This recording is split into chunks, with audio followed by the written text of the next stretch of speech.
இப்ப இருக்கிற ஜெனரேஷன்ல இப்படிதான் பண்றீங்க, இப்படிதான் நடக்கும், அதனால இந்த படத்தை பார்த்துட்டுனாச்சும் ஒழுங்கா படிச்சு முன்னேற வழியை பாருங்க, படிப்பு தான் முக்கியம் அப்படிங்கறத ரொம்ப ஸ்ட்ராங்கா அழுத்தமா சொல்லப்பட்டிருக்காங்க.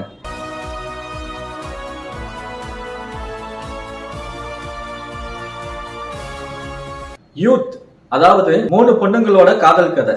அதை தாண்டி இந்த படத்துல அப்பா அம்மா சென்டிமெண்ட்டை எப்படி காட்டணுமோ அப்படி காட்டியிருக்காங்க.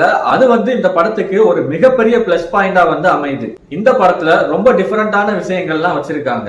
படத்தோட ஃபர்ஸ்ட் ஹாஃப், அதாவது இன்டர்வலுக்கு முன்னாடி வரைக்கும் எப்படி இருந்தது அப்படின்னா, ஹீரோ ஃபர்ஸ்ட் ஒரு பொண்ணை பாக்குறாரு. 12th படிச்சுக்கிட்டு இருக்கும் போது அவங்களோட லவ் ஸ்டார்ட் ஆகுது. 2 பேரும் பேசி பழகி லவ் பண்ணவும் ஆரம்பிச்சிடுறாங்க.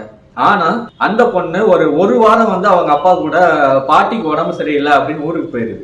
அந்த ஒரு வாரம் கேப்ல புதுசா ஒரு பொண்ணு இங்க அதே ஸ்கூல்ல இன்ட்ரோ ஆகுறாங்க. Facebookல மெசேஜ் பண்ணி நேர்ல மீட் பண்றாங்க.